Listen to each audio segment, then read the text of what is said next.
అందరికీ నమస్తే అండి. వైఎస్ఆర్ సిపి అధినేత జగన్మోహన్ రెడ్డి గారి సొంత చెల్లి షర్మిల గారు, అలాగే చిన్నాన్న కూతురు సునీత రెడ్డి గారు ఈరోజు ఇడుపులపాయలో భేటీ అయ్యారు. జస్ట్ ఇందాకే వాళ్ళిద్దరూ కలిసిన ఫోటోలు కూడా వచ్చాయి. వాళ్ళిద్దరూ కలిసి ఇడుపులపాయలోని వైఎస్ రాజశేఖర రెడ్డి గారి సమాధి దగ్గర నివాళులు అర్పిస్తున్న ఫోటోలు కూడా వచ్చాయి. మేబీ అందరూ చూసే ఉంటారు. సో ఈ భేటీ కారణం ఏమిటి? ఒకే ఒక్క కారణం. అజెండా ఏంటి? ఒకే ఒక్క అజెండా. అది జగన్మోహన్ రెడ్డి గారి ఓటమి. ఎస్, జగన్మోహన్ రెడ్డి గారిని ఓడించడానికే, వైసీపీని ఓడించడానికే వీళ్ళు కలిశారు అనడంలో ఎటువంటి అతిశయోక్తి లేదు. ఎందుకంటే ఒకళ్ళేమో సొంత చెల్లి, సొంత తోబుట్టువు, మరొకమేమో సొంత చిన్నాన్నకు పుట్టిన చెల్లి. సో ఇద్దరికీ కూడా జగన్మోహన్ రెడ్డి గారు అన్యాయం చేశారనే భావన వీళ్ళిద్దరిలోనూ బలంగా నాటుకుంది. ఒకటి, షర్మిల గారు పార్టీ కోసం అంత త్యాగం చేసి అంత కష్టపడితే పార్టీ అధికారంలోకి వచ్చాక ఆమెను పొమ్మన్నారు. సో ఆమెకు సరైన గుర్తింపు లేదు. పైగా ఇప్పుడు ఆమె కాంగ్రెస్ పార్టీ బాధ్యతలు తీసుకుంటే ఆమెను వ్యక్తిగతంగా చాలా దారుణంగా సోషల్ మీడియాలో దూషిస్తున్నారు. సో అందుకు షర్మిల గారు వైసీపీని, జగన్మోహన్ రెడ్డి గారిని వ్యతిరేకిస్తున్నారు, శత్రువుగా మారారు.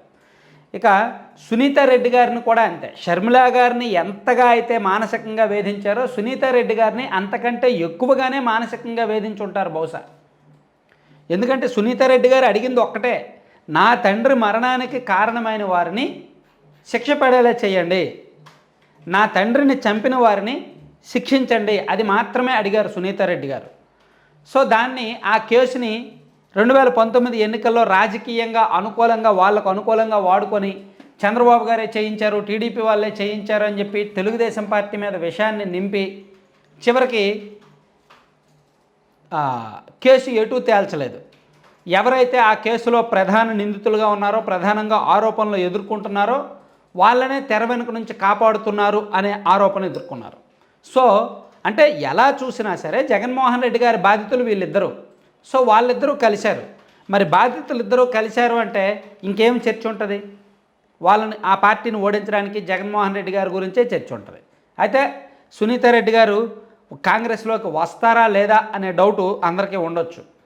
సో అంటే ఆమెకు రాజకీయ ఆలోచనలు అయితే ఏమీ లేవు. నాకున్న సమాచారం ప్రకారం సునీత రెడ్డి గారికి అయితే ఎటువంటి రాజకీయ ఆలోచనలు లేవు, ఎటువంటి రాజకీయ ప్రేరేపణలు కూడా లేవు.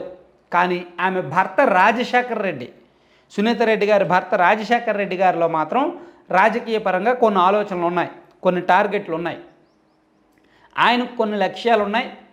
సో మేబీ ఆయన ఏమైనా కాంగ్రెస్ పార్టీలో చేరి యాక్టివ్ అవుతారా అనేది చూడాలి. ఎందుకంటే రాజశేఖర రెడ్డి గారు కాంగ్రెస్ పార్టీ వాదుగానే మరణించారు.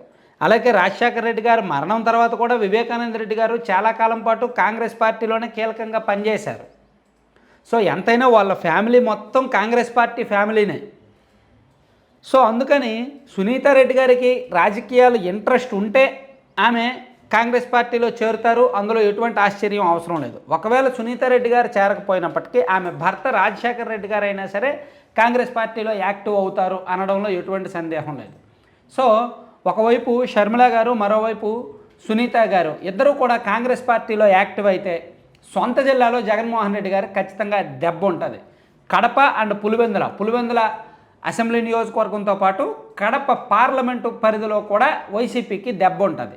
అది ఎంత మేరకు ఉంటుంది అనేది వీళ్ళు చేసే పోల్ మేనేజ్మెంటు, వీళ్ళు నెక్స్ట్ వేసే అడుగులను బట్టి ఉంటుంది.